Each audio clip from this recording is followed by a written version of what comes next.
Price Lord. நீதிமொழிகள் 22ஆம் அதிகாரம் 16ஆம் வசனம். Proverbs chapter 22 and verse 16.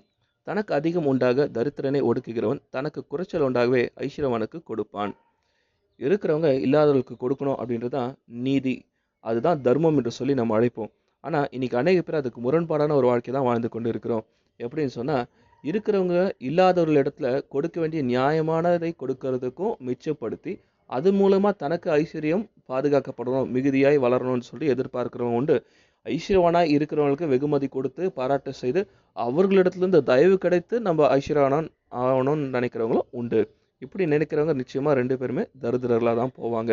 உதாரணத்துக்கு சொல்லணும்னு சொன்னால், நம்ம ரோட்டில் ஒரு பாட்டிமாவோ இல்லை ஒரு ஆட்களோ குறைவான விலைக்கு நல்ல காய்கறிகளை கீரை எல்லாம் விற்கிறாங்கன்னு சொன்னால், அவங்க நியாயமாய் விற்கிற காசில் நம்ம பேரம் பேசி அதில் அவங்களுக்கு வர வேண்டிய லாபத்தை குறைத்து பேசி நம்ம காசை மிச்சப்படுத்தி சாதிச்சிட்டோம்னு நினைக்கிறவங்களும் உண்டு.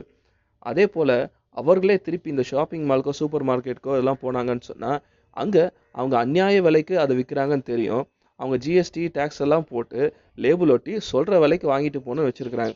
நம்ம கௌரவத்திற்காக அங்கே ஒரு பேச்சுமே பேசாமல் பேரம் பேசாமல் இருக்கிற காசை அப்படியே கொடுத்துட்டு வருகிறோம். அப்போ யோசிச்சு பார்த்தோம்னு சொன்னால், நம்ம முரண்பாடான ஒரு வாழ்க்கையை தான் வாழ்ந்து கொண்டு இருக்கிறோம். அப்போது நம்ம சிந்திக்கணும், நம்ம எப்படிப்பட்ட வாழ்க்கையை வாழ்ந்து கொண்டு இருக்கிறோம்.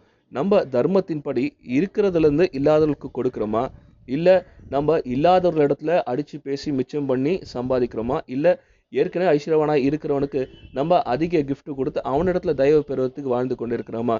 இப்படிப்பட்ட வாழ்க்கையை வாழணும் என்று சொன்னால் நிச்சயமாய் தரித்திரர்களாய் போகிறதுல எந்த ஒரு சந்தேகமும் இல்லை. எனவே கடவுளுக்கு பிரியமான ஒரு வாழ்க்கை வாழணும்னு சொன்னால் தர்மத்தின் வழியில் நம்மக்கிட்ட இருக்கிறதுலேருந்து இல்லாதவர்களுக்கு கொடுத்து உதவுவோம் என்று சொன்னால் அதுதான் தர்மத்தின் வழி. அதுதான் கடவுளுக்கு பிரியமான வாழ்க்கை. அப்படிப்பட்டவர்கள் நிச்சயமாய் ஆசீர்வதிக்கப்பட்டவர்களாக இருக்க முடியும். Thank you and God bless you.